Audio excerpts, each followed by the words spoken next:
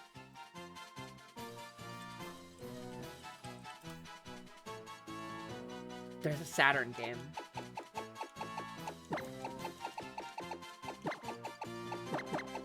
What if she was Bug 2? Bug Snacks could be pretty good too, but what if she's Bug 2? And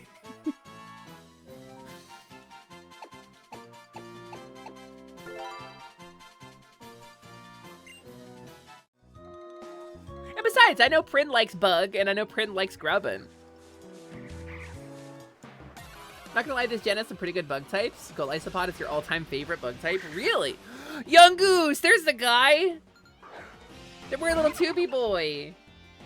You remember Bug 2? I never had a Saturn.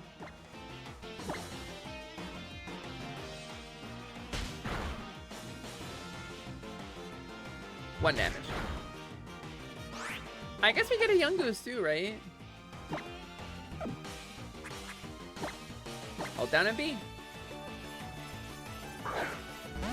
I think I got a Young Goose in one of our stream playthroughs.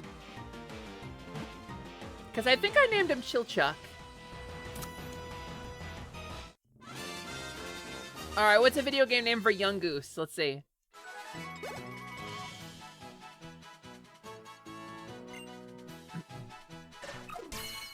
Look at that face. Zoo Tycoon 2? Gumshoe? Do you know of Segata Sanshiro? The dude who was the Saturn's unofficial, or I guess official mascot? Segata Sanshiro? Yeah, I love that dude. A loitering Pokemon?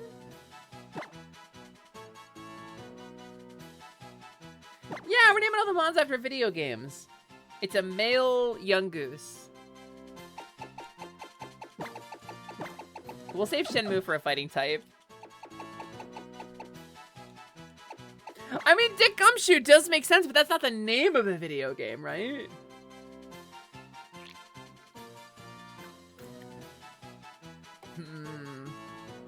What does Young Goose turn into? Segata Sanshiro is the fucking, he was like a wrestler or a sports guy. Young Goose evolve form. I forget what Young Goose turns into. Oh, it does turn into Gumshoes, though. Honestly, I was gonna name them after old video games, but I didn't know that about this guy.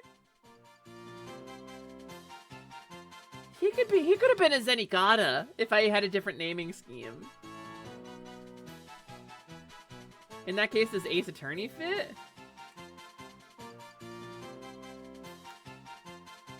Call him Columbo. I don't think there was ever a Columbo video game.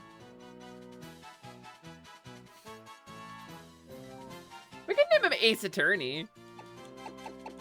But I feel like a Staraptor is a better Ace Attorney. That's in this gen, right? Dig Dug. Young Goose is inspired by mongooses that were brought to Hawaii to reduce the number of rats, but it didn't work out because the two have opposite sleep schedules.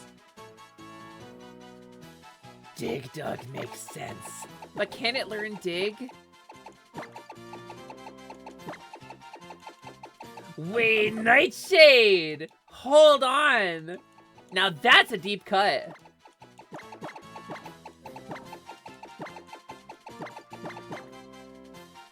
Yeah, that's a deep cut game. Nightshade, was there an NES version of that? Is that the one I'm thinking of where you wake up in a bathroom stall? What's that game called?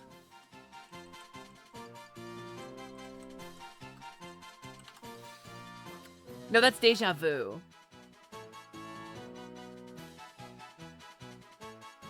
You wake up tied to a chair about to die? I think Deja Vu is this guy's name. I think we're gonna call him Deja Vu. Because that's a game where you play as a detective with amnesia, right? I think you're a detective in that game.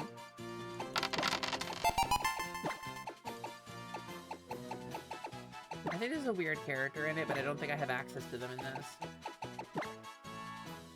I think this dude is Deja Vu.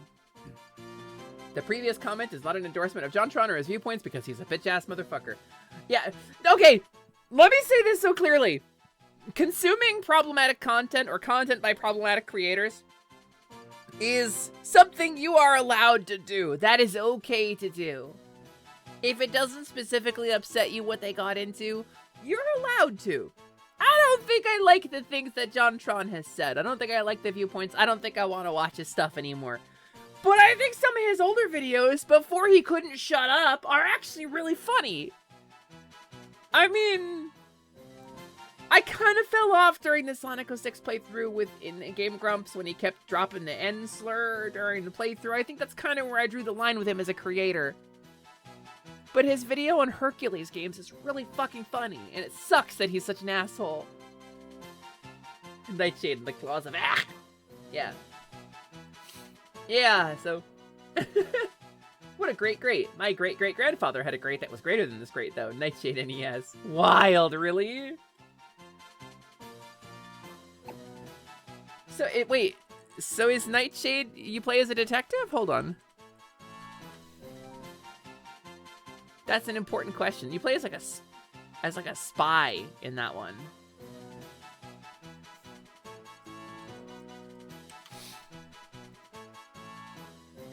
I think Deja Vu, you're specifically a detective. It's like a 1940s Chicago. Yeah. Okay, so we're gonna go with Deja Vu for this one, but...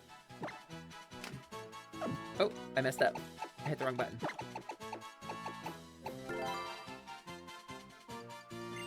Deja vu, I just been in this place before. Hi, run, young goose. And I know it's my time to go. Not gonna lie, you can't separate people from their works. If someone did something you can't support them for, you're not gonna consume the stuff they make. That's so valid. That's so valid. And so people say like separate the art from the artist, right? But that only is valid if the artist isn't benefiting from your consumption of their art, right? If they're doing harm, and like your support of the art is therefore contributing directly to that harm, that's a problem, right? I get it. I think everybody's got to draw their own ethical line, I think, at the end of the day. Everybody's got to decide what they're willing to fight for and what they're not willing to fight for, because you can't fight for everything. And that's kind of like the unspoken truth, the sad unspoken truth of activism, is that there's always going to be an expectation of you to join every cause, but you can't. You can't necessarily, and I think there's got to be room for that. And only you can draw your line about, like, what you're okay with people not standing up for, you know?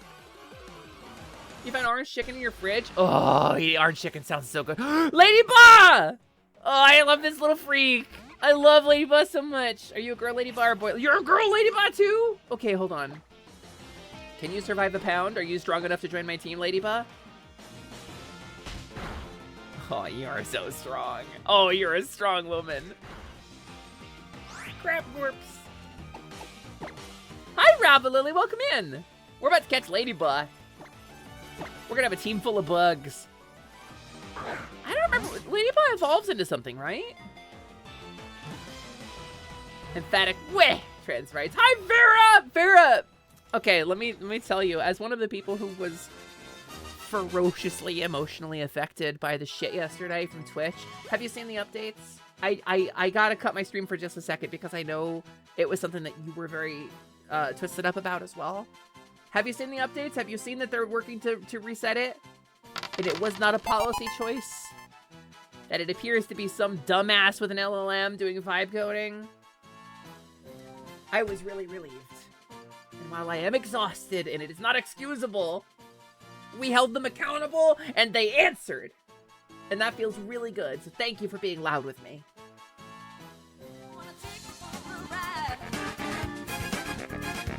I wanna take for a ride.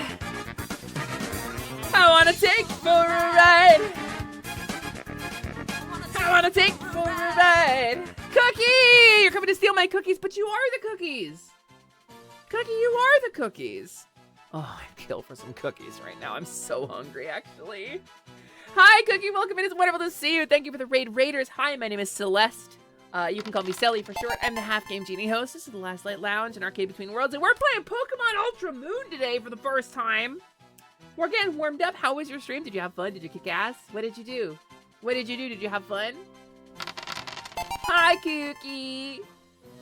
We're naming a Ladybug right now. We're naming all of our Pokemon after old video games. We have Wave Race 64. We have Deja Vu.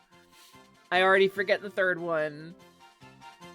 And now we caught a Ladybug. What does Ladybug turn into? Let's see. Evolves into Ladian. Oh, it's kind of cute. It's kind of cute. What is, so it's bug flying. Wait, I kind of like Ladian. Punch out? Punch out if you're bug flying. It doesn't make a lot of sense. What would... It evolves into this. This is what it turns into. What video game is this gonna be? Maybe like a shooter, like R-Type? Or like Gradius? Or, I don't know. Probotector? Twinbee! Wait, Buck Bumble's really good though too. Wait, Buck Bumble's actually really good too. Hold on. Parodius. Wait, y'all, these are so good. Wait, we can't use all of them. Twinbee is perfect though. I think Twinbee is perfect because that's still a bee. Polybius? That's a psychic Pokemon. Yeah, Buck Bumble is basically okay. Hold on. I'm gonna actually transparent image. Hold on.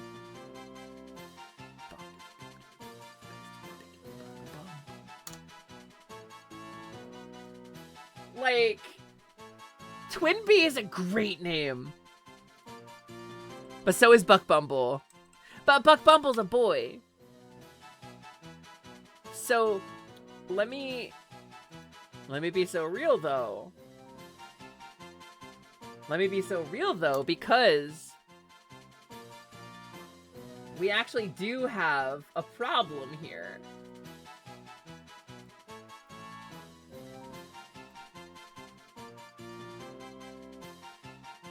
Twinbee has a female partner, Winbee.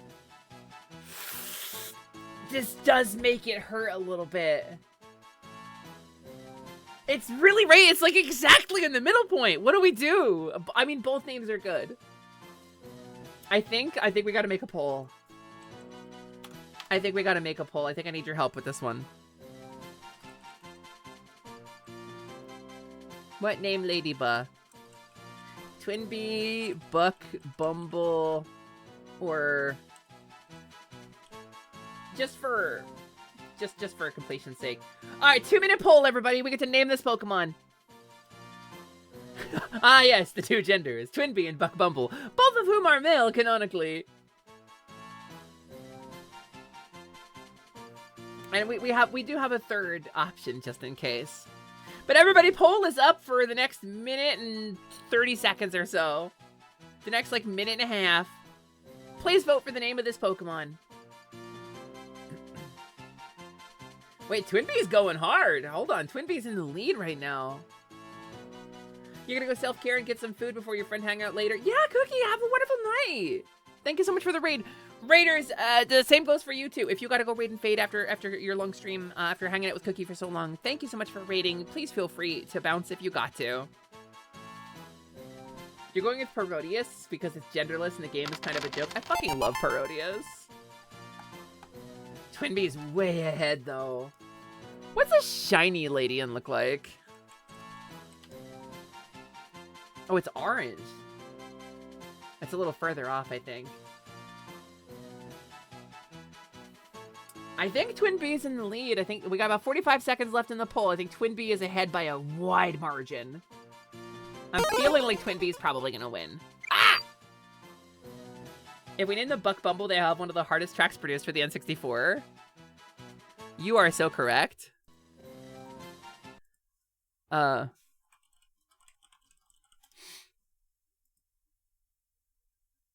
now? It's time to rock with the biggity buck bumble.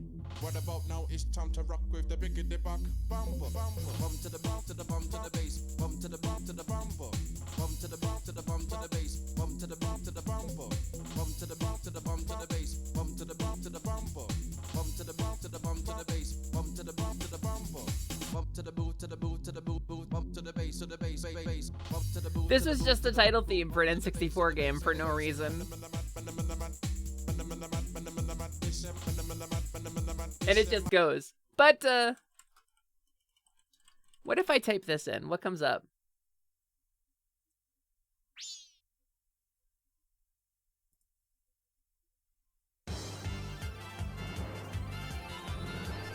I do think Twin Bee wins.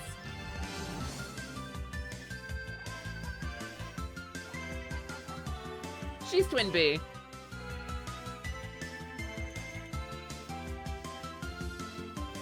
Oh, I paused it.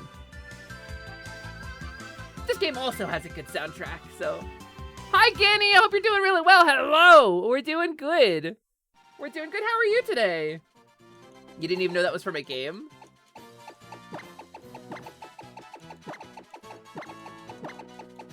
Twin Bee. I think Twin Bee might come with us all the way. I think Twin Bee's great, actually. We can keep Buck Bumble for a Bombi or like Comb Bee. That's true, yeah. Like a bee type. Oh, there's Bunnery. Is it a girl Bunnery? It's a boy Bunnery. I mean... Do we grab a Bunnery too? I guess we should grab one while we're here.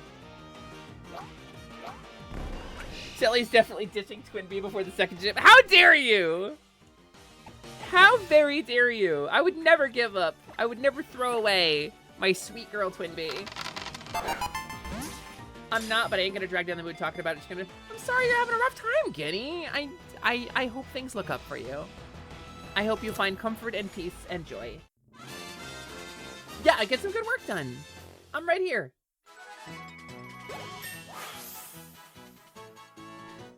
He has the power to be your friend. Moonchild, oh. Yeah, we could do that too. Oh, we don't have EXP share yet. Alright, do we name Bunnery? What do we name Bunnery? Tiny Toons? That's a cartoon primarily. It's a male Bunnery. What is our Bunnery? I would say Mappy, but that's a mouse. What's a famous video game bunny? Jazz?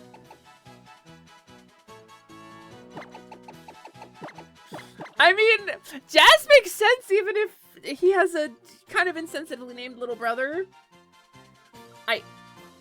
Klonoa? I feel like I'd want to save Klonoa for something. But Jazz Jackrabbit is a good bit. I think you're Jazz Jackrabbit. I think you get a game that is as ancient as time. No, fucking, you said Jack's Jackrabbit. Bleh. I can't even say, I was like Jack's Jazz Rabbit. And I was like, oh, Jazz. Okay, there's Picky Peck. What does Picky Peck turn into? We already have a flying type, right? Picky Peck's cute. Evolves into 2 cannon. I don't think I like Picky Peck that much. Jazz was your childhood, you grew up on DOS. So I will say, Jazz has a very poorly named little brother that makes it difficult to bring the game up because we have since decided that the name of Jazz's younger brother, which is Spaz, is in fact an ableist slur. And so Nintendo removed the word spastic from one of the Paper Mario games over this. It's not a word that we use anymore. And that is canonically the name of Jazz Jackrabbit's younger brother introduced in Jazz Jackrabbit 2. So we don't talk about it, and that series probably isn't coming back. Not a lot of people realize that's a slur. Well, because it's one of those things like, there's a 4-letter word that's a derived from a woman's genitalia that starts with a C that is as common as water in places like Australia. Or in the UK, it has a different connotation, right? But it depends on where you go, right? And it's one of those words. It's one of those words. All right, Picky Peck. Who is Picky Peck? What are you? You're a woodpecker Pokemon. You're a woodpecker, but you become a toucan? I don't know. Wasn't there some old-ass DOS game involving a toucan? The UK term for specific types of meatball dishes that's a really bad slur in most of the rest of the world. Wait, I don't know. I know there's a bunch of words like that. Hi, Dice! Or I guess I should say Sylvie. Hi, thank you for the first time chat. Welcome in. It's wonderful to have you. Are we doing no, we're not though. We're doing video games names. You feel like that's the F slur? Oh! Really? That's a little fucked up, actually. Yeah, I hate that word. I actually, like, there's people in the queer community who want to reclaim that word, who want to use it and self-apply it. It generally is older gay men, but there's like a younger generation now that has a counterculture movement to take that word back.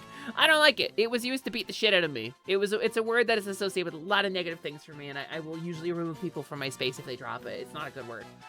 It's not a good word. I don't like it. I don't like hearing it. So what do we name our bird? What do we name Picky Peck? We're probably never gonna level it up, but I want to stick with the naming convention. So what's a bird game? Or a flying game? But a toucan, huh? Kingdom Hearts. Wait, New Zealand story! I think that's the same game, Magna. I think that's this because there's no Kiwi Pokemon, right?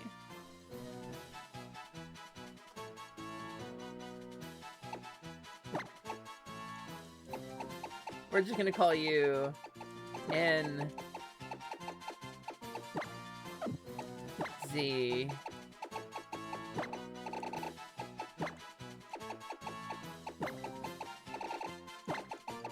Story. Wait, no, Kiwi Craze. They call it Kiwi Craze in America. But was it spelled with a K or a C? Hold on.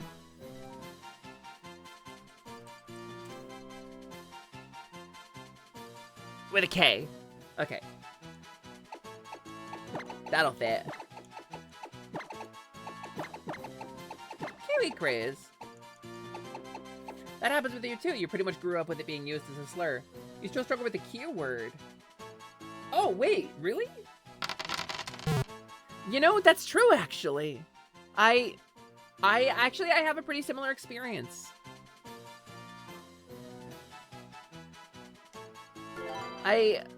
It's funny, right? Because, like, I don't judge people for dropping the F slur if it's something that they're reclaiming and it makes them feel more comfortable and in power, right? It sets me off personally.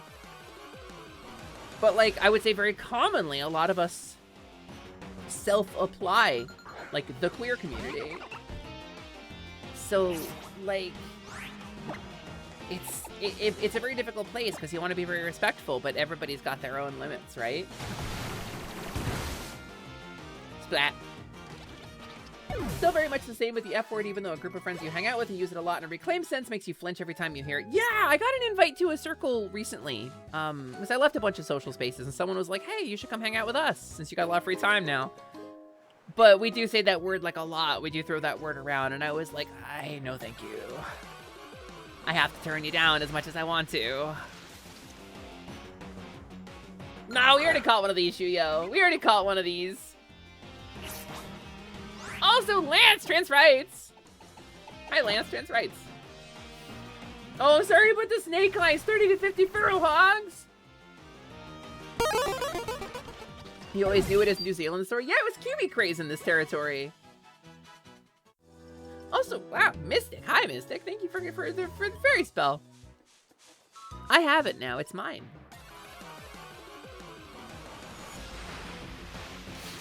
All right, we're just killing Grubbins now. When you grew up with it being hurled at you as a slur, you may never be comfortable with it. I feel the same. It usually came with physical violence when I heard it. So, trans rights are ice smites. So you intend to use that as just to highlight my message then, and that's you're asking for help on how to defeat trans rights, and you kind of missed the point on that one, I think.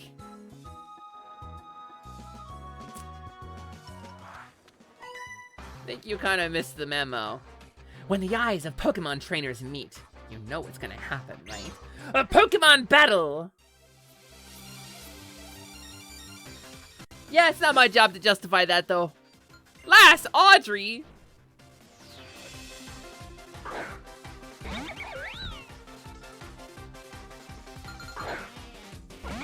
A weird battle theme. But like, you can actually see the trainer, though.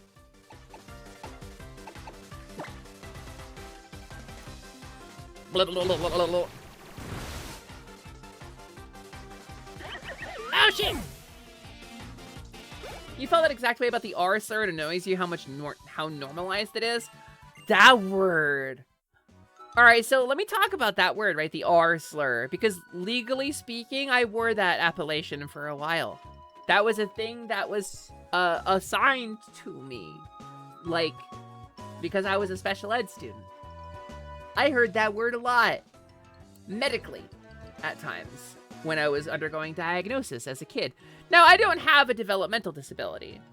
I don't. I was removed from the mainstream because I was getting beat up, and my parents were gonna sue, and the school couldn't do anything to stop me coming home bloodied, and they took me out and put me in the special ed classes because it was physically separate, and that was their answer, right? And that's how they solved the violence inflicted on me, which didn't actually solve anything. It's complicated, but I heard that word a lot. That word, and I will say this as somebody who wore it for a while, who spoke it freely for some time in my life, has an incredible cadence. It is one of those words that has a kind of irreplaceable convenience as a word if you get used to using it. And I do not use it. And I want to be so clear. I understand why it has staying power. Because it's one of those words that hits, right? It's one of those words that is hard. So it's hard for people to let go and like replace it with something. I prefer to just say what I mean now, and I've chosen to kind of try to expand my vocabulary beyond that because I don't want to hear that word anymore. But that word's really normalized with a lot of people in online gaming communities even now. One of my favorite videos since moving to the American Midwest is the Cleveland tourism videos. And that word drops that word. One of my favorite internet videos is Brental Floss's What If the DuckTales Moon theme had lyrics. It's very funny, and Brent Black is a really genuinely good dude. That slur appears in that song. It's I would say ubiquitous. And so to clarify, on Twitter, and it may be gone now because everyone's deleting Twitter, Brent Black actually came out and talked about that. He actually said, hey, yeah, I know better now. We don't use that word. I'm not going to take the video down because I kind of just want to leave it up with the context of, hey, this word's not okay, right? And not like try to erase that I said it. And I was like, man, I respect you for that. Yeah, no, he's genuinely a great dude. Like, I have not had a personal encounter with him, but a couple of my friends have had personal encounters with him, and he's apparently like a really nice guy, really genuine with a really big heart, like one of those guys who you're just really happy he turned out to be okay. You heard somebody use that word in your training class yesterday? Yeah, somebody thinks they're fucking cool, I guess. Queer was used against you because you're embracing because it's defiantly being claimed to prevent people from splitting us up, but you get it's complicated for people. Yeah, well, that's kind of like it's in the same place as the F slur, right? So it's funny to me because the word queer feels so normalized to me and okay and comfortable, but it doesn't for everybody. So you could say the LGBTQIA plus community, but then I use queer community specifically because I don't have to adapt to a changing term, which changes a lot and is a little bit of a mouthful. But yeah, he did add disclaimers to all of his problematic videos. Magnus exactly right. And I think when you make a mistake, that's the best way to do it, right? Don't delete it. Own it. Yes, those were my words. I did say that. Here's how we proceed. Like, don't try to pretend you didn't fuck up. Don't be like, oh no, I hope nobody ever sees that I did something wrong. No, let people see that you did the bad thing and then do better. That's way stronger. Because that means you're trying to do better and you've acknowledged your fault. Like, that's what a good person does. Go for a Caterpie, show me the power of bug-type Pokemon! You call that the director's cut? Yeah. Yeah. Look at youngster Jimmy. You're so happy to know Brent is cool because he's worked with so many not cool people. I feel the same way about Smooth McGroove, right? Because Smooth McGroove did that one song from the, like, crypto exchange ad and everybody got really mad. And then he made a video talking about it. He was like, I'm sorry, it was a sponsorship, right? Like, they gave me $1 zillion and I didn't have any idea. I don't intend to continue doing this stuff, but let's talk about monetization. I need to survive. And they paid me a lot of money to make it. I don't support them. I just sang the song because they paid me a lot of money to sing this song. And we're all like, yeah, all right. Reminds you of how old cartoons often come with this cartoon as a product of its time. That's specifically, I think Warner Brothers does that for like the old like Merry Melodies and stuff. Your hot take is the 3DS games have a charm that hasn't been caught since then. I kind of agree because it's sort of that middle ground between pixel art and 3D. And particularly the first party 3DS games tend to be like that, where they have that pixely style, but also 3D graphics and models. It kind of hits like a sweet spot for me. Disney has done that too with some of their older cartoons on Disney Plus. Yeah, I mean, have you watched the original cut of Fantasia recently? Have you watched Fantasia? People talk about Song of the South, but they forget that there's like a horrible anti-black stereotype in Fantasia. Like, it's a goddamn nightmare. Yeah, Disney usually buries them. You do not remember this? Let me find a name for you.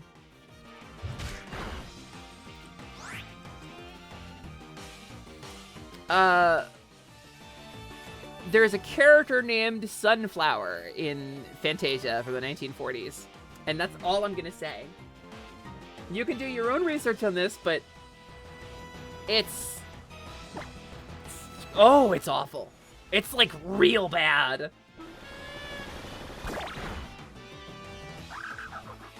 You think that 3DS is one of the most nostalgic consoles for you? Oh, yeah, Damskus, right? That's what I'm fucking saying. Disney buries this shit. And the next time you hear somebody singing Zippity Doo-Dah, just slap them in the mouth. Hi, Rockruff. Rockruff is staring at you. What would you like to do?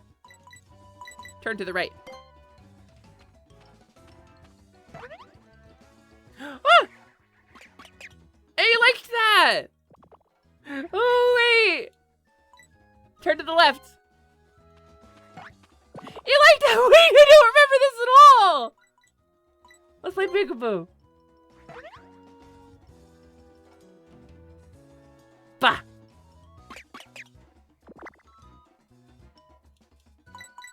Change positions. Oh! Can I just play with the dog? Stare at it.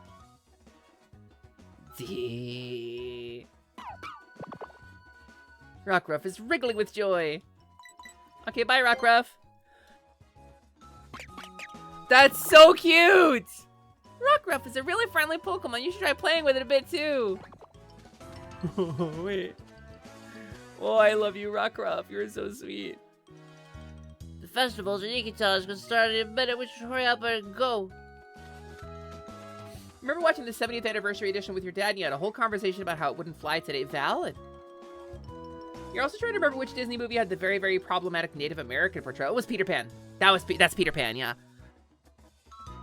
There's an iconic World War II movie called Battle of Britain. It's highly regarded, but this dog and his name is literally just the hard N. I've never heard of it, but I agree with you. I believe in you. I certainly do not doubt this. It had an entire musical number about it. Yeah. Well, because yeah, you know what? It's probably not a discussion that I'm prepared to have. It sure is a thing. You don't remember these old movies? Problematic portrayals of Native Americans and indigenous people is really rampant in a lot of stuff. There was a really common thing, I mean, even when I was little, right?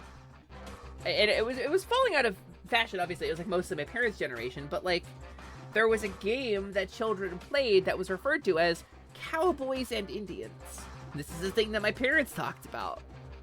And the idea was like to recreate battles from like the Mexican-American War, or the battles against Native Americans and indigenous people in as the Americans expanded into the West and took indigenous lands, to recreate them.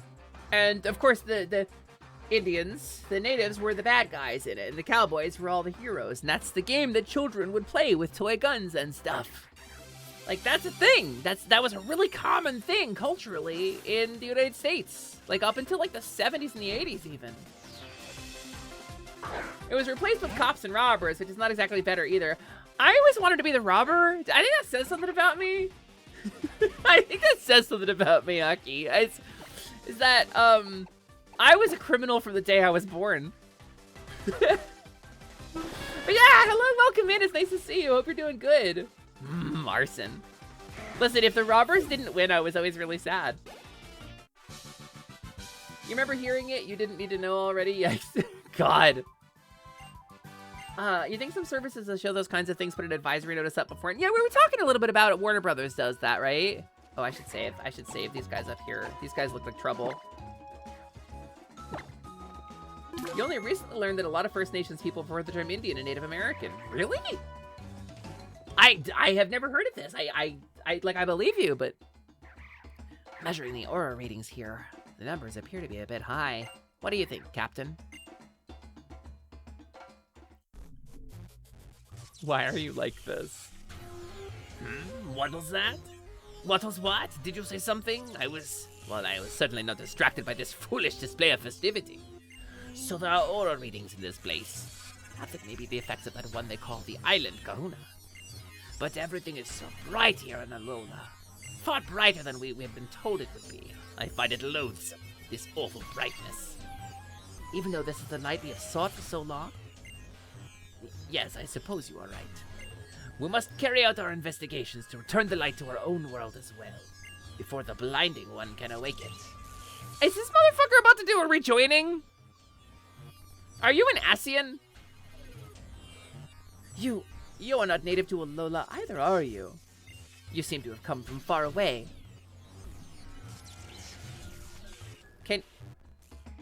Did you guys just Sans Undertale off the right side of the screen? What happened? Where did you go? Yeah, bye, I guess. It's really strange how you've been diving a lot into Japan's cultural history and how they've had gambling issues and consistently being bullied to making some of the most beautiful art pieces and Hanafuda cards, and then around the same time you read America currently manifesting destiny and taking land, starting wars for shits and giggles. History's a wacky thing. History, that's kind of, it's not a discussion that I tend to have lightly because I'm not often prepared to defend a lot of the points I make. I think being nice costs nothing, and that's kind of where I'm at. But history's a wacky thing. You want to hear something fucked up? When I was in middle school, like not even like high school, right? But like not even like elementary or whatever. It was middle school. It was like up to like the 6th grade. I was taught, and I'm not making this up. Like I went to public school. I was taught by, not by one rogue teacher, but by the curriculum, that when the United States dropped the bombs on Hiroshima and Nagasaki in World War II, that they had warned everyone and the cities had been safely evacuated beforehand. This is what I was taught, and nobody questioned it. Nobody said otherwise. I was in high school when I learned otherwise. Because I'm not going to age myself, but I didn't have ready access to the internet. It's not like I could confirm it. That's what we were taught. We skipped whole big sections of the history books. That's a thing. That's genuinely what I was taught. History's fucking wild. They didn't even teach you that, and you're older than me. You're also from a different place than me. That's true. The original locations were Tokyo and Kyoto. They were going to bomb the most densely populated places in Japan. It's pretty fucking wild to think about that. Propaganda. You're not immune to propaganda. That's just what I want to remind everybody, right? You are not immune to propaganda, and there's probably a lot of stuff that you think you know that you don't, and you just gotta keep an open mind.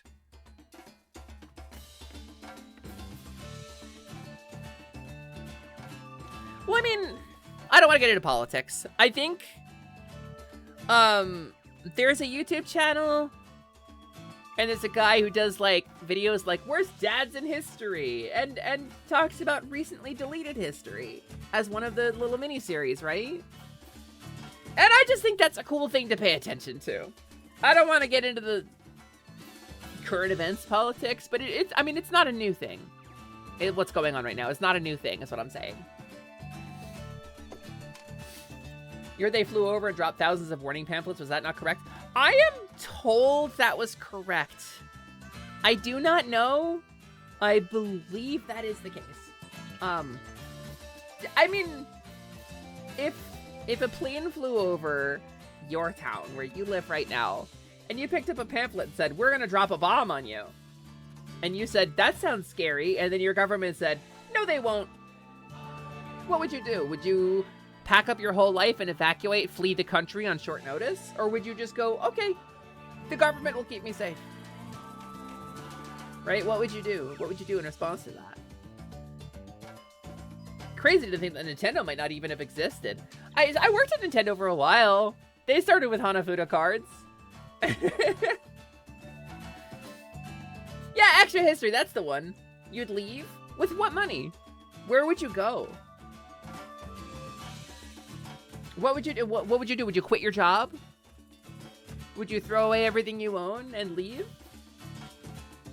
I worked on site at Nintendo. I'm not allowed legally to say I worked for Nintendo because I never got officially hired. I did interview with the IP team, with the legal team. The IP management, not the enforcement, not the people who send the C&Ds, the internal management team. I did interview with them. They were going to hire me for a contract position. That was really exciting. But no, I worked at the contact center for a while. If you called to get your 3DS fixed or your Nintendo Switch fixed, you might have talked to me at the call center. I did work there for like a year and a half. So it's actually pretty cool. The company itself, I have serious problems with. Some of their actions, some of their behavior. I think some of the things that their legal team has done are beyond deplorable. But I think the culture at the contact center was really cool and queer forward. And there's a lot of trans people at that contact center. A lot of people you call, if you call Nintendo support, a lot of them are queer. Like a ton of queer people work there. We went through the similar situation. You were supposed to go to their social media managers in 22-23. That's wild actually. So I worked there before the COVID lockdown happened. Pretty much the COVID lockdown happened and they fired like the entire contact center. And then Reggie came out and talked about this isn't the Nintendo that I left. And I'm like, yeah, you motherfucker, I never saw you once up in your fucking ivory tower over in the main building. No, none of us ever saw any of you. You didn't ever go to where that Nintendo existed. It absolutely was the Nintendo you left, man. But no, that's so crazy. That's just some shared history. No, at one point, because in the main building, they had this, like, kind of Nintendo museum set up above where the cafe was, and we weren't supposed to go up there. Us, like, blue badges weren't supposed to go up there. But sometimes I would just wander around the building and see. And there was like a little museum that like red badges, Nintendo employees were allowed to go into, but the door was propped open one time and I went inside of it and it's like this whole like circular thing with like all old stuff on display. It's really cool. I think it was for tours and like visitors to the company. It was actually really neat to see it. You could get fired for taking a photo inside the building though, so that's also cool. And there is one review on Yelp, at least as of a couple years ago, there's one review on Yelp for Cafe Mario, which is their on-site, like, catering and cafeteria where they subsidize a lot of food. Like, you could get a really good burger for, like, $2 for your lunch, which was awesome. And they had, like, sushi once a week, like, fresh sushi. But Cafe Mario was great, and there's, like, one Yelp review for it where somebody posted a Yelp review. Which is very silly, because they probably got fired immediately. You don't trust the government to look out for anyone's safety other than unnamed conspirator 1?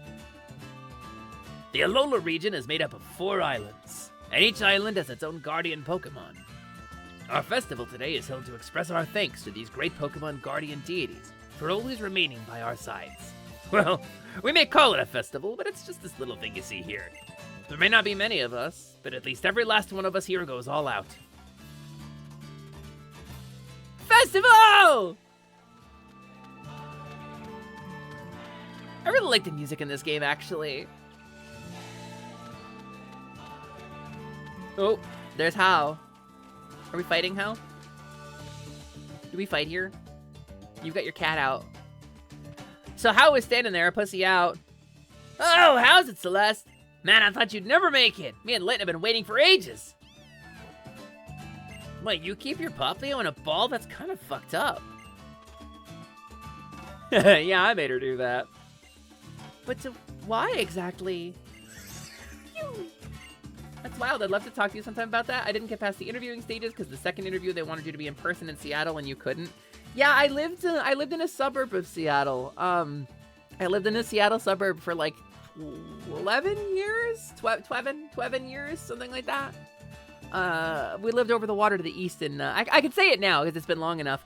I lived in Kirkland, which is where like Kirkland signature brand stuff comes from, but also where COVID first made landfall in the United States. I was on wave 1 before we knew what COVID was. I was in the hospital for some testing when COVID first hit. I lived about a half a block away from the old folks home where the first Americans died of COVID. So I got the OG strain of COVID and lived, which is pretty wild. Did you see the Enterprise? I sure did. It's there. They have it there. Worked at Nintendo. I alpha tested COVID, Omega. I alpha tested that shit. Weird flex, right? Weird thing to fucking brag about. I almost died, but whatever. And it's funny because I went to the hospital for it, right? I genuinely went to the hospital. I had a fever of like 104 for weeks. Like genuinely 2 weeks of fever.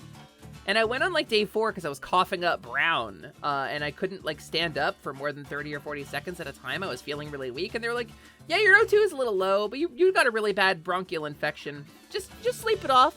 You're okay. And they sent me fucking home. And then like a month later, they were like, what's COVID? Oh, it's made landfall. It's terrifying. And I was like, yeah, I still can't go up or down the stairs without getting winded on the first flight. I know. I did. It was.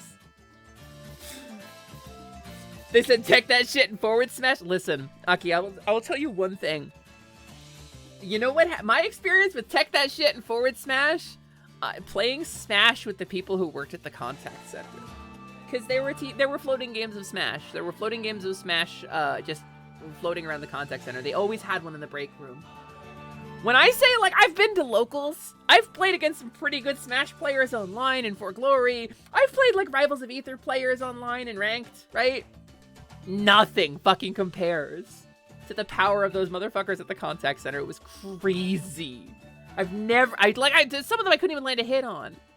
A couple of them are Twitch streamers. A couple of them are in this space right now, so. Oh, yeah, no, it was crazy. It was wild. It was truly nuts.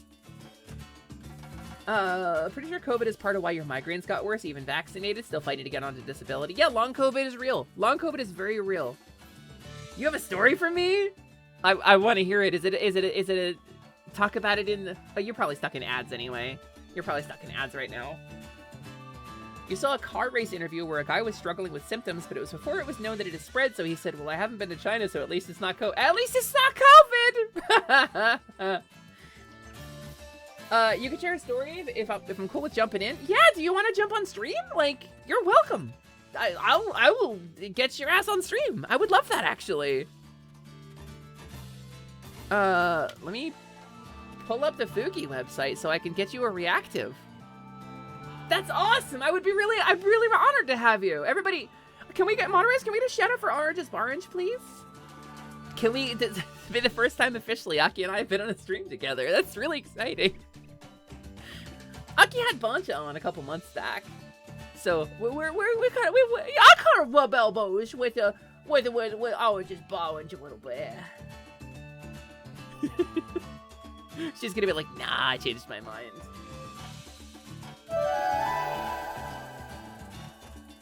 I am joining the call. There you are. I am Hi. pulling up your Fugi. My Fugi. Your Fugi. All right, hold on. My I'm gonna introduce you to Fugi. everybody. Copy. Fugi. Fugi. Fugi. Fugi. Oh, my Fugi's on the screen too. Hold on. Fugi. A new source. New source. Oh my god, look You at have you. You're added so a cute. new project. I'm a little cool. I'm a little blah blah blah. Look I'm a at little you. thing. Yeah. So, the story that I have is actually from another fellow Nintendo colleague. So this colleague, I can't name them by name, but they were the North American quality assurance team member for Wii U and 3DS at the time. Oh, the QA team is And- nuts. Those Yeah. people are built different. So they were at the headquarters over in Seattle, and they were obviously doing like their normal stuff that they do for Nintendo. And during the weekends on Friday and Saturday, they usually come in and they have like a little get together. And the get together was that they would play Smash Brothers. Now, this wasn't just any ordinary Smash Brothers. They were just straight up playing Project M. Yeah, they did. They played Project Yep. M all over that place. Yep, they would straight up play Project M. Now, my friend here was constantly going in, and he was just, they would set up tournaments. They had recordings of these tournaments. I've seen them. They're very funny. But one day, as they were setting up for this, Bill Trennan showed up to the building. And he said, "Oh, you guys are playing Smash. Can I join for this?" They all started sweating bricks. they give him a controller. He starts playing. He didn't think anything of it. He was like, "All right, we're gonna play some Smash Brothers." Starts playing it. Completely modded version of Smash Brothers Brawl. Completely modded GameCube controllers. Everything. Blah blah blah. Bill Trennan loses a couple of matches. Looks at everybody. Goes, and then leaves. And I'm pretty sure he absolutely reported that, because the very next day they had a lawyer from Nintendo show up and say, "Hey guys, we know that this exists. We know the Project M stuff exists, but you guys can't be playing in the building. If you guys don't want them to get in trouble and the fans to get in trouble, you need to stop showing this to the higher ups." So wild. We I know you guys don't want me to go over there and shut that shit down, and you guys like it too, but you guys can't do it in the building. Go do it somewhere else. And in that moment, it just felt like a Breaking Bad episode, like they were dealing with drugs or something. It's so serious though. It's so No, it hard. is. It's very serious. It's scary. Yeah, Nintendo legal is fucking frightening. No, when I was doing other side story is when I was doing the interview process, they asked "Oh, have you done any programming or anything before? And if you have, what's your socials and stuff for that?" And I'm here I don't know what you're talking about. I've never modded myself into any Nintendo product. No, I would never do that. And so I had to lie. I had to There's straight no up footage just of it not... anywhere. Well, the thing is it's not even just that. It was just the problem is that in Nintendo's like legal is that if you do any programming, they like for anything, they legally own it. Like it's part of the contract. So like you can't do like I couldn't do anything for the Fire Emblem randomizer. I couldn't program anything for anything outside of that because if Nintendo found out about it, I'd get fired on the spot, like instantly. There's nothing you can do about that. I saw a bunch of social media fires when I was there. A bunch of people social media fired. Yeah. And it was for like posting about emulators and stuff. Like yeah. And so like I never got past the second interview process because the after I did the test, the written test, which is, by the way, this test was basically how do you write like a lot of their social media process. So like they'll show you like, oh, we'll never overlap like Mario on top of it. You can actually go on Internet Archive. There's like a whole thing about it where they show you like, here's how to position Mario on a piece of like promotional material. Never have Mario on top of Toad or leaning on Toad or whatever.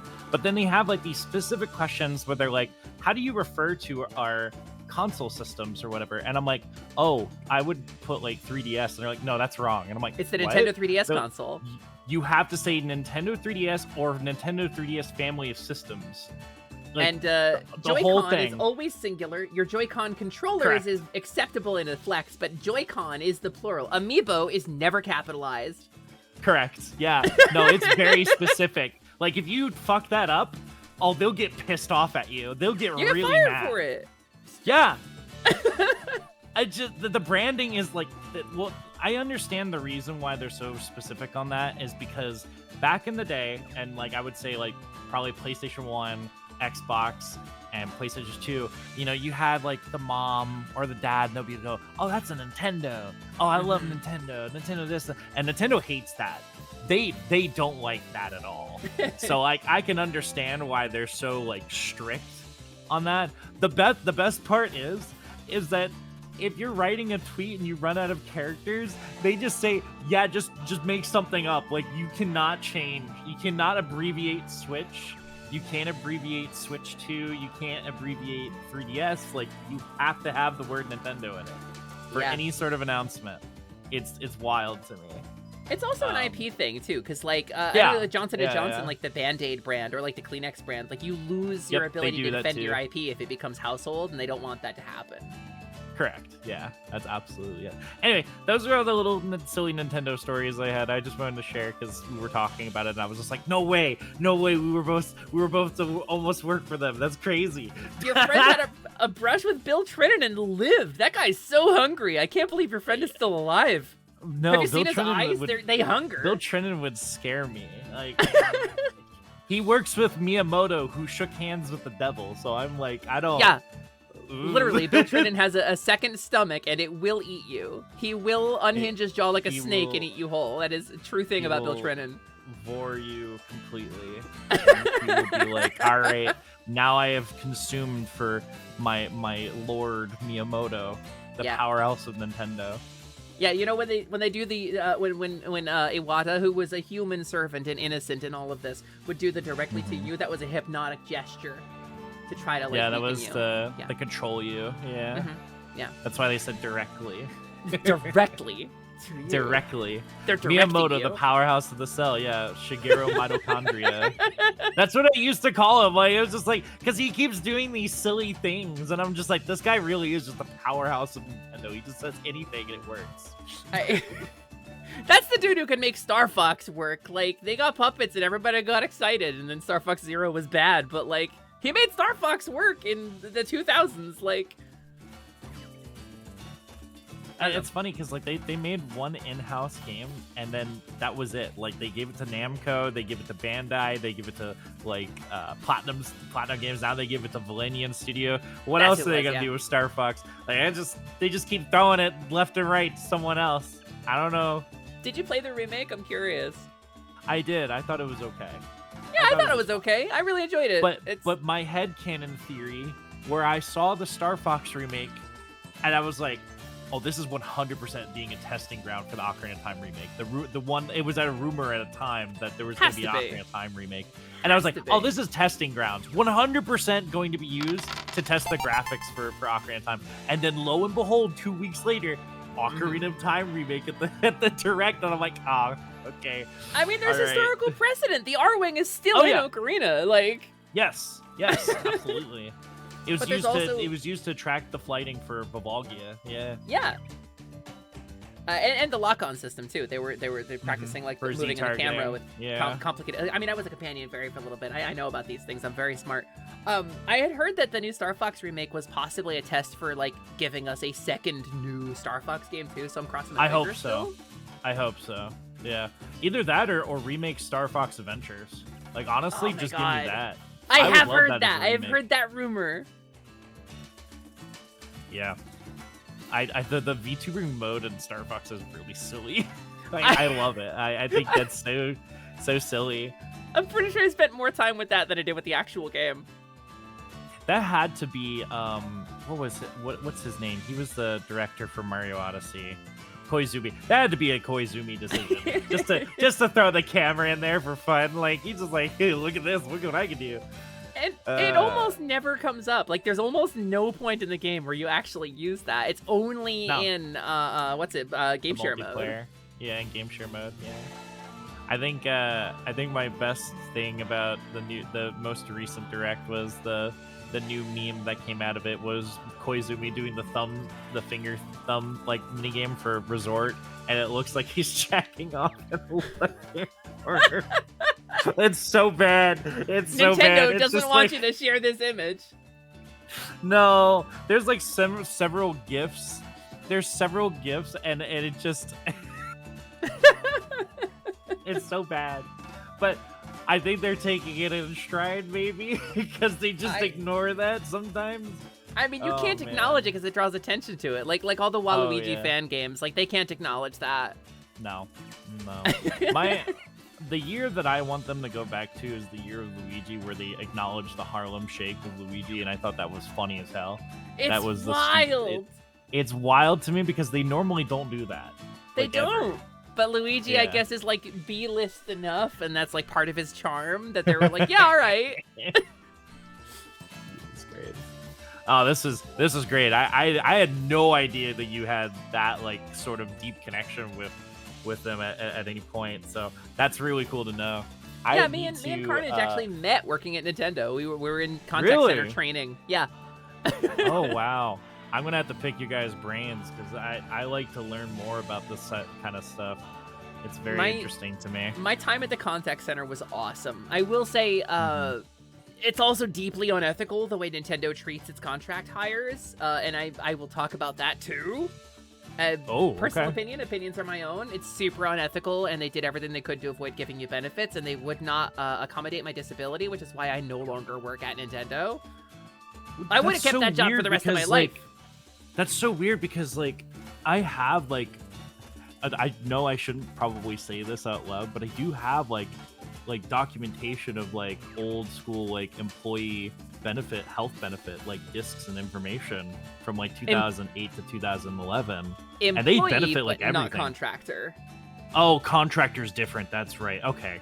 Yeah, so Figured as Nintendo much, had, yeah. and I think it's different now, but they had Parker Staffing and Aerotech, two separate temp agencies or staffing agencies that had offices in the contact center building. They would hire you to the staffing agency, and the staffing agency would contract you elsewhere in the building. And in So they're going through a third party. Yeah. Okay, that's probably where. Yeah, I could see where they were doing that to budget cut. That makes sense. That you sucks. had benefits, Yeah. but it also prevented Yeah. like legal culpability or them needing to give you access to the same things that Nintendo employees got, and it was shitty. Interesting. Yeah, I'd have to ask one of my other friends that recently got back with them. So the funny thing is they got let go from Nintendo in like 2018, and then they got rehired in 2024. So like wow. it's really weird. But they were under like something similar, so maybe I could probably talk to them and be like, hey, is that like better now, or is it like still kind of dog water? So, That would be the person to yeah. ask. I'm curious. Like, I don't live on that side of the country anymore. I miss it. I would love to go back, but like, I am curious. They would never just hire me remember, back, but I just remember the one based thing that Nintendo did, like as we got out of like the post-COVID like era, was that they completely funded the LGBT march in Seattle that did. 1 year. Mhm. And I thought that was really, really cool. I was just like, there's no way no other company will do that. And I was surprised to see that the one company that doesn't change their profile picture to some rainbow shit is the Yeah. one that actually does something. And I'm like, okay, To be fair, Cool. I think Awesome. Sega would too. Sega Japan. Sega had- would too, yeah. They pushed Yeah. a whole trans thing through the company. They're like, no, trans people are people, and if you Mhm, don't like that, yeah. you're fired. So that was cool. Yeah. Respect. Hi, Rosemary. Welcome in. No, I have like a ton of stories from the contact center. If you ever want to sit down and talk, like Nintendo as a company, I'm very critical of some of the things they did. They sued somebody Oh, into yeah. debt slavery for the rest of their life for selling a modded piece Yeah. of hardware. Like it They- sucks. They made a. So I'm like I'm in between on that one. They made they I don't think they should have made that person like a an example. I think that sucks. I think that's terrible.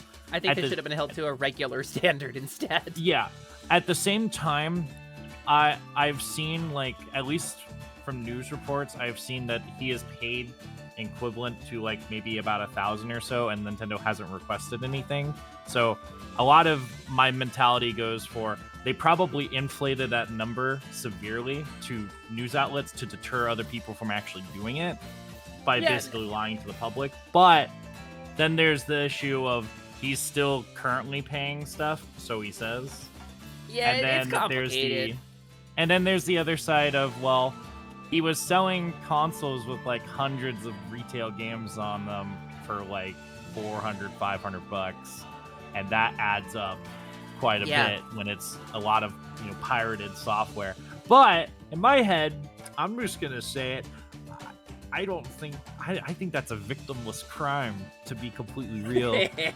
So like that's just me. Like I think at 10, 20 years, your game, if you're not listing your game anymore, I think that's free reign. Like the OG Ocarina of Time. If that wasn't on NSO, go pirate it. I think Now that's these are our personal beliefs and not Personal advice. belief, We don't not advocate for advice, software not piracy. advice. This is not advice. My personal thoughts on software preservation and emulation are well documented, but they are my personal thoughts. disclaimer, hand. disclaimer. disclaimer. Audio jungle. Audio jungle. Audio jungle. You wouldn't download a car, would you? I would, and then I would drive it around the fucking hypergrid. Oh god, I enjoyed this. Thank you for just letting me talk a little bit. I would love to hang out with you sometime. I Bro, have let's to go, do this but- again. but- Let's absolutely but schedule absolutely. This was cool to know. I did not know you were like at all involved in some way with Nintendo. So something. I mean, I'm That's not sick. anymore, but you were at one point. I was. Maybe I'll. That's Maybe cool. I'll look up some of the other folks I know who stream here and be like, yo. Yeah, we have this Nintendo historian that wants to bug you. Here, hold on. Let Oh, me make sure I'm God. still getting the name right. Mhm. There's a dude who was one of my supervisors at the contact center. No! Oh, what is your Twitch name now? Damn it, it's gone. Oh shit. Oh, if you have the old username, you can check where like username updates. I'll have to look it somewhere. up. I'll have to look it up because Whoops. he changed his username to include his MeatSpace name because it Mhm. was a really clever pun. Mhm. The dude was Mode Tevin because his name was Tevin and it was Mode Tevin like Mode 7. It was really fucking clever, but it's that's changed cute. now apparently. Anyway, that's for your Wait, what the troubles. hell? That's for me being a goober. Thank you for inviting me. Orange You gave have out a good one, community okay? gift subs. Yeah, of course. Bye bye. appreciate you. Bye bye bye bye bye bye bye bye. Everybody say bye to Aki!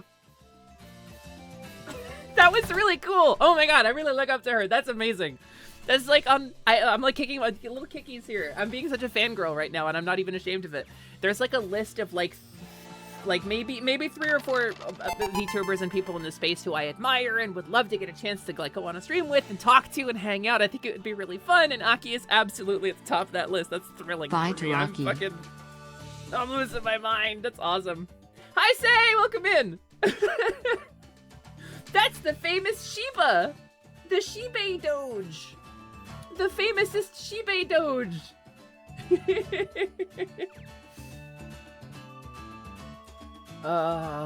Gamers. Orange is Orange, Twitch.tv. She's great. She's amazing. I want to hit her up and ask her who she worked with to get herself put onto all those Zelda games. But yeah, that's I have tons of stories about the contact center. It's a thing I talk about on stream from time to time. My time at Nintendo was great. It was brutal work. It was constant, non-stop work from end to end. There was not mandatory overtime, but there was strongly encouraged overtime a couple times. I've never worked a call center job where it was just, you get about 10 seconds between calls and then you're immediately on another call. So like, but, email famous? That's smart. That's smart. I like that. But yeah, no, the culture at the contact center, I will say, without going too hard into it or talking about Nintendo, I'll talk about the contact center specifically, which was staffed almost exclusively by the staffing agencies, was deeply queer, super trans-friendly. Everybody was so nice. I got to be myself there. I never once got misgendered at that place. I never once got treated disrespectfully at that place. Everybody was gay as hell. And I know they basically restaffed the whole place since then, so I don't know if that's still the case. But that was really cool. And I will say that. Celsus, no! Celsus, no! That'll hit me in the face, Celsus. But yeah, we'll set something up in the future. Let's get back to Pokemon! And yeah, Aki is super sweet, and she supported Hot Cowgirl Summer, and that's really kind of her. She didn't have to do that. That's really nice. Kukui. A full-powered festival for Pokemon battling. We battle in the name of Tapu Koko, pitting our best moves against one another in friendly competition to please our guardian. Woo. So you two will be taking part in the battle? I don't like seeing Pokemon fight one another since they so often end up getting hurt. But I'll be sure to watch you both. Your Pokemon have fought for you, so show them the same care in return, Celeste. Allow me to heal them for you this time. Ah! Ah! No spray! No spray! No, stop! Bad! Are you ready for this Pokemon battle? Yes. Then let's begin. When you worked at Nintendo too, I'm still kind of tempted to replace Sun. I did. I worked at Nintendo for like a year and a half. I was a contact center. If at any point, like in the year and a half leading up to the COVID lockdown, you called Nintendo for service on a 3DS or a Switch, you may have talked to me. I may have helped you set up a repair. Or I may have, like, told you to unplug the AC adapter at both ends and leave it unplugged for 30 seconds. And to give you that little serial number on the back of it, it should be 3 letters and 3 numbers. Yeah, let me know what that says. You can pull that my friend worked at Nintendo now. You can! You can! And I can tell you all about... I actually worked there twice. I worked there, and then I ended up leaving, and then I got rehired there. But this was when I was undergoing my disability diagnosis, so, like, it was a complicated time for me. Did you have a professional voice? I'm losing my voice today because I was up really late, and I was really rough on my voice in a voice call, so let me see if I can get it. Hi, thank you for calling Nintendo. This is Silly Charms. Can I start with your name and email address, please? Okay, awesome. So that's H as in hotel, I as in India, G as in golf, O as in Oscar, L as in Lima, X as in X-ray. Is that correct? Okay, and that's at gmail.com? Awesome. I think I've got you pulled up here. How can I help you today? Oh, I see you're having difficulty. So it sounds like your Nintendo Switch isn't powering on right now. Is that correct? I'm really sorry to hear that, but don't worry. We've got a couple steps we can do. I can try to get it fixed up for you. Yeah, it'll just take a moment. I'll walk you through some diagnostic steps. I know you might have already done these, but for my records, it helps me a lot if I can go through them again with you, just to make sure we're kind of going down the right path together. Yeah, awesome. Yeah, let's get started up. Do you have a second? All right, we'll start by getting the serial number off the bottom of your Nintendo Switch console. If you pull the console out of the dock, you'll see a number at the bottom of it. It'll start with XAW or XKW or possibly XJW. Can you tell me what that number is? Just give me a couple digits at a time, please. Awesome, thank you. I think I got that down, but let me confirm with you. Anyway, I do have a professional voice, yes. I did a lot of call center work. Everybody has one. You worked at a contact center for dental insurance. That was rough, but you bet you could do Nintendo talk all day. I only really ended up in tears one time, which is pretty good for contact center work. Like I dealt with banned consoles. I dealt with complaints. I dealt with a lot of people raising a lot of hell at me. And there's a lot of de-escalation tactics that you learn when you work at a place like that. And they talk about, you climb your mountain of anger. People gotta feel heard. They gotta get their anger out. So you just gotta listen for a little bit, right?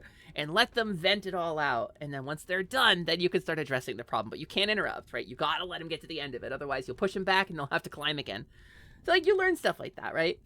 Only once did I ever cry at the contact center. And it was not because someone was mean to me. I received a call, and I've told this story on stream before. I received a call from a very sick child one time. And I don't want to make anybody sad. I do not know what happened to the child. I never had any contact with him again. It was a very sick child on life support whose 3DS had broken. And they wanted to play Pokemon. And they were very sad that their 3DS was broken. And 3DS is not something that had a lot of hardware support when I worked at Nintendo. And I did not care. There is a sick child telling me who their favorite Pokemon is. And I'm gonna fix this fucking thing, and you can fire me if you want to about it. So I was immediately just like, okay, throw this out, throw the script out, fuck it. I'm immediately authorizing a full free repair for this kid. And later, the call got reviewed by a manager, and they were like, "Hey, Sally, I wanna talk to you about a call you took like a week ago." And I was like, "Yeah." And they were like, "You did good. You did exactly what you should have done there in that moment, and I think you did that right. Thank you for doing that." And I was like, "Oh, thank fuck."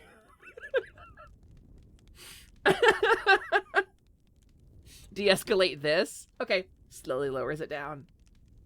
There's nothing more frustrating than telling people how to fix something you actually know about. I mean, yeah, but it helps. It makes me happy. And this is, maybe this is the brainwashing or whatever. But Nintendo Contact Center is in the business of restoring smiles and preventing frowns. Those are the two things that you do at the Contact Center. You restore smiles and you prevent frowns. And so, if somebody's frowning, well, you can restore the smile. And then you do something to prevent the frown again. Donnie! I want to take you for a ride. Donnie, hi! Welcome in. It's nice to see you. Thank you for the raid. Welcome. I was talking about my experience working at Nintendo. Hi, everybody. Welcome in. Thank you for the raid. How was your stream? Dunny, did you bite anybody? Did you? Other than me, obviously, right now, where you're biting you.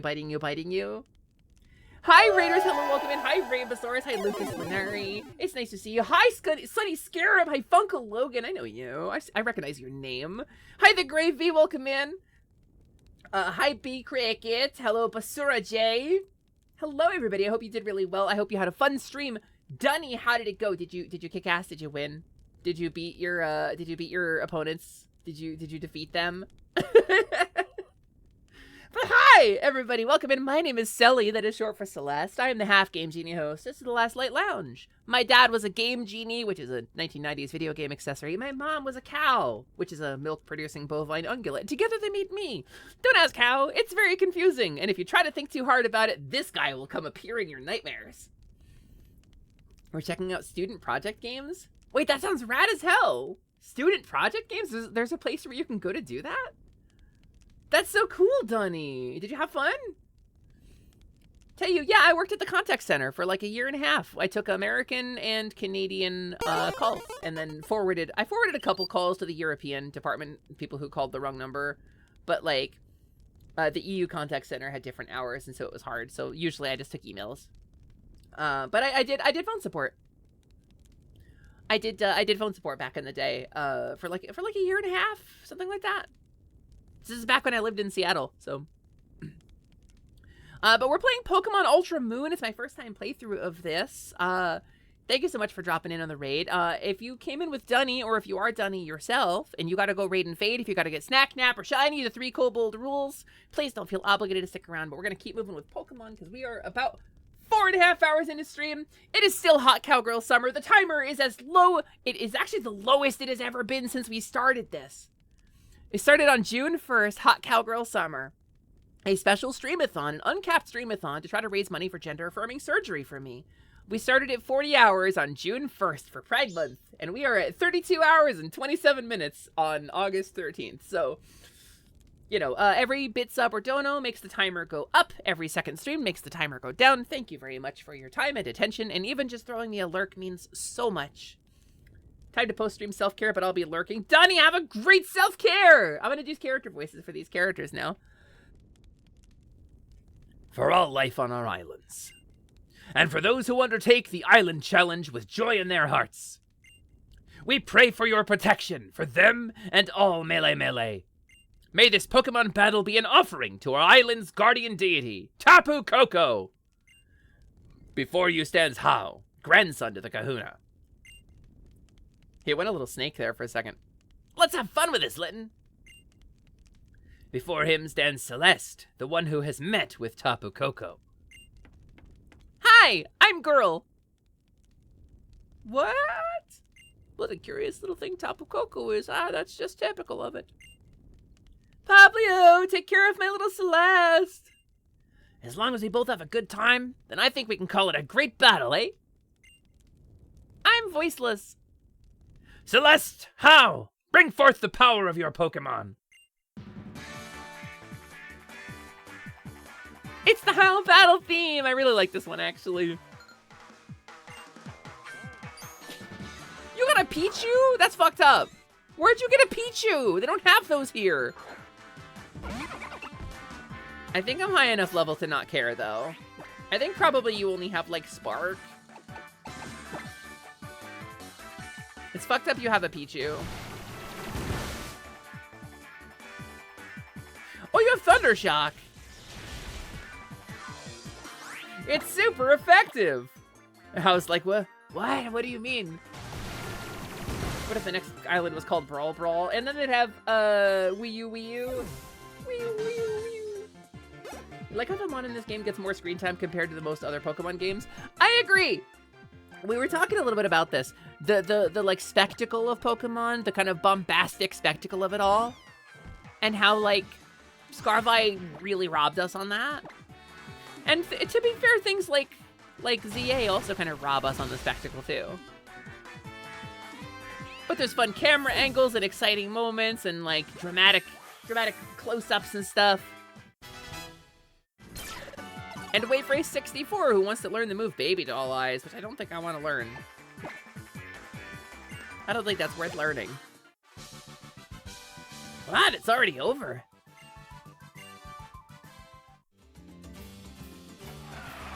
Oh, hey, another great battle this year.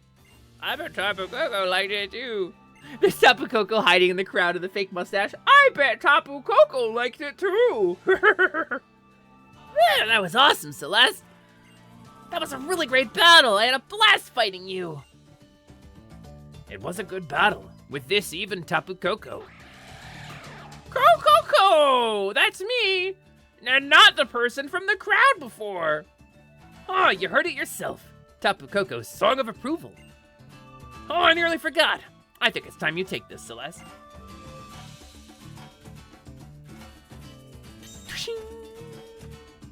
You slipped a Z power ring onto your wrist. Can't wait for them to add this to Pokemon Champions! Your Z Power Ring, a mysterious armband. It's not really mysterious, I made it, but it's mysterious and it can draw out the power that lies deep within Pokemon. It can bring forth, pork, the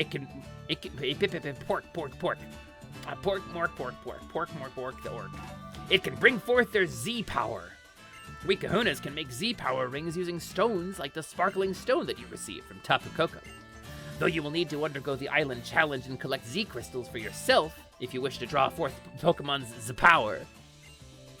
And yet you have already received that sparkling stone. It seems Tapu Koko took quite a liking to you. Or perhaps it has a mission for you. Well, it's time for you to get out there and start your island challenge. If you visit every island, maybe you'll figure out what that mission is. Every island? 4 islands! My hand is fused. You'll travel. I've been coating it in glue for like an hour. You'll travel to each of the 4 islands here in the Alola region. The Island Challenge is about aiming to be the strongest trainer, the Island Challenge champion. Woo! Sounds great, right? I can't wait to have a real adventure. But I'll let Kahuna Hala explain the details. The island challenge Kukui spoke of. It is a journey to overcome your own limitations as you travel the far corners of Alola and meet with others along the path. It is the great adventure that children in the Alola region embark upon, along with their Pokemon once they reach 11 years of age. You're, Looks me up and down. early? Late? 11... you're... How old are you? It's best not to think about it. Allow me to give you both the Island Challenge Amulet you will need. Awesome, thanks, Tutu. I'm gonna make it through the Island Challenge to try to become an Island Challenge champion. There is one for you as well, Celeste. Please do give the please... Tapu Koko. There it is! It's my James badges. Yeah, doing the Island Challenge is the best way to really get to know Alola.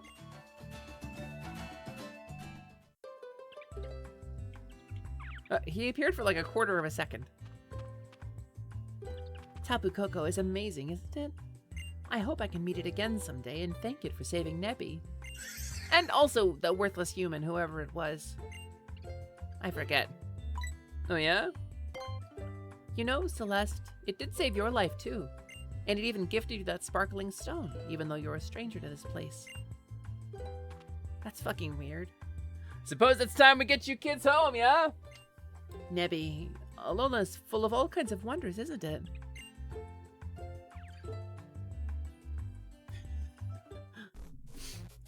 How old are you?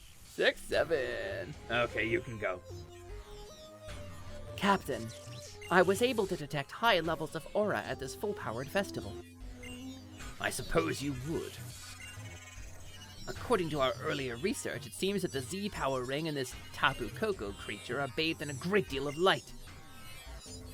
I don't know who's talking here. Alola overflows with the light that was released by the Blinding One. I find myself rather envious. I wonder if we can't find some way to use the great power that fills Alola for ourselves. That is precisely what we, the Ultra Recon Squad, are here to make clear. Onward! There is still so much of Alola we have not seen, and we must investigate it all. Are you supposed to be like a conquistador? Hi, Kuga! Honey, I'm home! Meow! Thank goodness you're finally home, lady! I missed you! I've been hungry all day! I've been pissing on every wall! Oh, hey, you're home too. Oh, Celeste, you're back already? I thought you'd want to stay in Iki Town longer. Especially right after that great Pokemon battle. Oh, I was just captivated to see my own girl fighting in such perfect sync with her partner. You took out How's Pokemon in what, 2 hits? That's nuts, girl. You might need to be tested for autism. Maybe it would be a good idea for you to try that Island Challenge thing. It's something you can only do in Alola, right? But right now, I've got a date with my bed. I danced my feet off at that festival. Mr. Sands and I, oh, we cut a rug. Nighty-night, sweetie. You get some sleep, too. Somewhere between 10 and 50. Checks out. Yeah, actual Tapu Koko translation. Why'd that kid pick a Litten? At least pick the strong type. Ah, what beautiful weather. I wonder what today will bring me. Oh, maybe that's the pizza I ordered 3 days ago. We are on an island after all. If it's Kukui, he'll probably let himself in without even waiting for us to open the door. Yeah, that's fucked up, actually. Oh, it's not Kukui, then. Oh, it's you. Oh, the professor said... Hey there, Lily. Bring me that great new trainer. Woo! So I'm here to show you the way to his Pokemon lab if you'll come with me. It's, this way. Celeste! Here, a little pocket money for you. Don't go wasting it on anything too silly. Buy 30 lemonades. Oh, well done, Celeste. You're already making friends, aren't you? And what a cute little friend you found.